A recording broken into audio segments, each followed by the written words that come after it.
Ladies and gentlemen, there has just been another urgent assassination attempt on Trump. During Trump's speech at the annual press meeting, shots were fired. The assassin tried to shoot Trump right in front of the press. He almost reached his target, only 35 meters remained. It was at this distance from the President of the United States that an armed man found himself tonight inside one of the most heavily guarded rooms in the country. Surrounded by Secret Service agents, Washington police, and the entire White House press corps. 35 meters. At around 8:30 p.m. local time, while waiters were serving dinner in the crowded ballroom of the Washington Hilton Hotel, shots rang out in the corridor just behind the main doors. 6 shots, then screams, then chaos. Within seconds, a wall of Secret Service agents. The agents surrounded the president, lifted him up, and carried him out of the hall along with First Lady Melania. Hundreds of journalists, cabinet members, and the Washington elite dove under the tables, clinging to each other on the marble floor. CNN correspondent Wolf Blitzer, who was standing right at the entrance to the ballroom, was literally thrown to the ground by a police officer. The shooter never made it into the hall. Secret Service agents took him down in the lobby. The threat was neutralized. He was killed before he could finish what he started. Trump was unharmed. They've tried before, gentlemen, and before that too. Let's be honest, this is not a coincidence. It's not an isolated incident. This is the third attempt to assassinate the President of the United States in less than 2 years. And that's not counting foreign governments who are clearly actively developing plans for the same thing. Butler, Pennsylvania, July 13, 1924. Thomas Matthew Crooks, 20 years old, climbed onto the roof of a building near the rally where Trump was speaking and opened fire with an AR-15 8 shots. One bullet grazed Trump's right ear. If it had been a centimeter lower, everything could have turned out differently. Rally attendee Corey Comparatore was killed. He was shielding his family. 2 more people were seriously wounded. A Secret Service sniper took out Crooks. После первого выстрела. The whole world watched as Trump raised his clenched fist with blood on his face and wondered how a young guy with a rifle got so close, and we still haven't been given a clear answer. West Palm Beach, Florida. September 15, 1924. 64 days later, Ryan West LaRoute, 58 years old, hiding in the bushes at the 5th of the Trump Golf Club fairway with a loaded rifle and waited. He waited until the president was in his sights. A Secret Service agent noticed the barrel sticking out of the bushes at the last moment. Ruth ran. He was caught, tried, and the prosecutors demanded a life sentence. 2 attempts in 2 months. The same question, only louder. Why? How does this keep happening? There were also Iranian plots. Многочисленные, систематические. We know about the government that's openly trying to kill him. The Islamic Revolutionary Guard Corps of Iran has been running an active, well-organized program to eliminate Trump for years. In March 1926, American airstrikes killed the IRGC commander who was leading this operation. A few weeks ago, Iranian intelligence officer Asif Merchan was convicted in federal court for organizing a network of contract killers. Created specifically to eliminate one person, Donald J. Trump himself. A foreign state hires assassins to kill the American president or presidential candidates.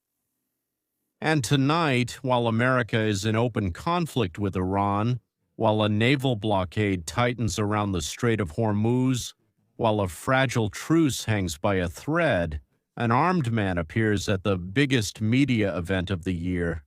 At the most heavily guarded media event of the year. Coincidence? No one is saying that word yet, but they're not ruling it out either. Is there something funny about this? Yes, there is. The dinner of those who hated him. And as soon as the shots rang out, they dropped to the floor. That's what no one in that ballroom wants to talk about. The White House Correspondents' Dinner is an annual celebration of the American media. Anchors, editors, columnists, commentators, people who decide which stories to tell the public and how. How they tell them is very important, right? Tonight, they were all there in tuxedos and evening gowns, clinking glasses, 40 yards away from the man they've been trying to destroy for years. Not politically take down, ladies and gentlemen, I mean destroy. From the screens of those same TV channels, from the pages of those same newspapers and websites for years. Trump is a fascist. Trump is Hitler. Trump is an existential threat to democracy, a cancerous tumor, a virus, a dangerous inhuman phenomenon, which must be stopped at any cost. Not as a marginal opinion, as a mainstream primetime front page one. So, I don't know how to put it more precisely. A narrative hammered into the heads of millions of Americans every day, every single day, every second. Words don't just evaporate into thin air without a trace, they land. They settle in the minds of people who are already angry, already unstable, already convinced that the world is on fire, and someone must be to blame for that. Right, since they're suffering, someone is to blame, and then these people start to think. But what if he really is Hitler? What if he really is the greatest threat in human history? If everything those authoritative voices are saying is true, then is stopping him really a crime? I apologize. It's a duty. I'm sorry. None of the journalists in that room today pulled the trigger, and no one is accusing them of that. But when the cameras start rolling again and the studio discussions resume, the press should look in the mirror and ask themselves a question they've never dared to ask. What have we done to this country? We, the press. Shooter is dead. Thankfully, the president is alive. The investigation has barely begun. 4 questions are burning in every law enforcement and intelligence office in Washington right now. How did he get 35 meters from the president? This wasn't an empty lot in Pennsylvania, right? It was the Washington Hilton, a building that security teams had swept for hours, equipped with metal detectors, filled with agents, Secret Service agents cordoned off by Washington police, the most secure place in America tonight. Probably just the White House itself. Not sure. Nevertheless, an armed man got inside, passed through security, and fired 6 shots from the gun he brought in. In the lobby, 35 meters from the president. This is a catastrophic failure of the security system. Someone will have to give a very serious explanation. Second, and how did he even get accredited? Because they don't just let people off the street into the Correspondents' Dinner. Every person in that building was checked in advance, approved, and accredited. That means one of 2 things. Either this person had real documents. Well, someone provided it to him, maybe without knowing, maybe knowing. Or the accreditation system was compromised. Both options are terrifying. If you can get a shooter into a presidential event today, you can do it again. Anywhere. At any event, at any time. One more question. Who is he actually? We weren't given a name, there's no photo, no biography.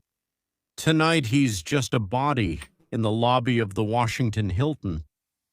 But over the next 24 hours, his identity will define all political and intelligence conversations in the country.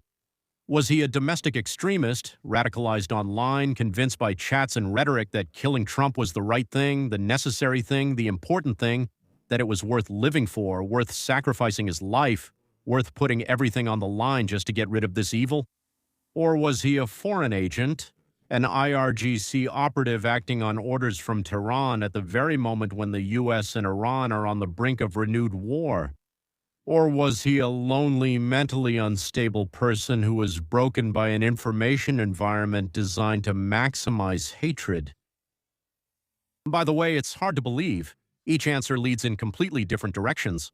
And finally, of course, there's the plan. What kind? What plan? 6 shots in the lobby is not a carefully planned operation. He didn't break into the hall. He didn't get close enough to aim. It was a suicide mission being carried out at the very first barrier. To be so well prepared and fail at the very first barrier is really strange. Maybe it was a diversion for something else? Maybe it's a message to Trump, to America, to a foreign government that's closely watching what's happening in the Strait of Hormuz? The shooter is dead and the investigation is just starting, so we have no answers yet. But against the backdrop of the situation with Iran, the war in Ukraine, and a world that seems to be falling apart, the timing of this attack demands that every single question be asked, and every question needs to be answered. Think about that number. Donald Trump has survived 3 direct armed assassination attempts on his life. 3. Plus, there was a government program from a foreign government aimed at eliminating him. No other president in modern American history has ever faced such a threat, not even close. Not even Reagan, who was nearly killed in 1981, and every time it happens again. The moment passes, the news cycle moves on, studio debates last for a week, and nothing fundamentally changes, neither in the political, rhetorical, nor cultural environment, which again and again produces people with weapons who decide that the president, because he is such a terrible monster, a devil in the flesh, must die. Tonight, the shooter is dead. The president is alive. It could have just as easily been reversed. The questions won't go away. The danger won't go away. And the people in that ballroom, those who for years told America that Donald Trump is the monster at the door, must finally answer to the country for what is happening. When words of hatred repeated loudly enough and often enough reach the minds of those who are already on the edge. Ladies and gentlemen, the information is still being updated. The identity of the shooter and his motives have not been officially confirmed. And I'm keeping an eye on what's happening. As soon as there's anything important or interesting, I'll let you know right away. See you soon.